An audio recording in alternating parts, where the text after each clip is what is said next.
আউযুবিল্লাহি মিনাশ শাইতানির রাজিম। বিসমিল্লাহির রহমানির রহিম। আসসালামু আলাইকুম ওয়া রাহমাতুল্লাহি ওয়া বারাকাতুহু।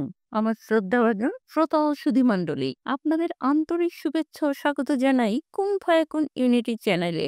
আল্লাহর অশেষ রহমতে আশা করি সবাই ভালো আছেন। আমাদের আজকের আয়োজন সর্বশ্রেষ্ঠ দোয়া এবং সর্বোত্তম জিকির নিয়ে। আমরা কি জানি আলহামদুলিল্লাহ এই শব্দটা কেবল প্রশংসা নয়, এটা একটা জীবনবোধ। কুরআনের প্রথম আয়াতেই আল্লাহ বলেন আলহামদুলিল্লাহ রাব্বিল আলামিন, অর্থ সকল প্রশংসা আল্লাহর জন্য, যিনি সকল জগতের প্রতিপালক। হাদিসে এসেছে যে আল্লাহকে আলহামদুলিল্লাহ বলে তার আমলনামা পূর্ণ করে দেওয়া হয়।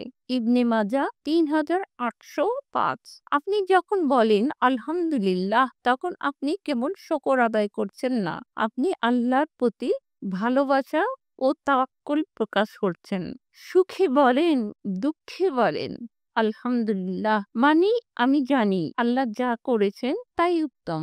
আর আমরা যত বেশি আমাদের জীবনধারায় আলহামদুলিল্লাহ বলার অভ্যাস গড়ে তুলব, তাতে আমাদের জীবনযাপনের প্রতিটা মুহূর্ত আল্লাহর রহমতে বরকতময় হয়ে উঠবে, ইহকালে এবং পরকালে। আর তাই আসুন আমরা সর্বাবস্থায় আলহামদুলিল্লাহ বলার অভ্যাস গড়ে তুলি। আমিন।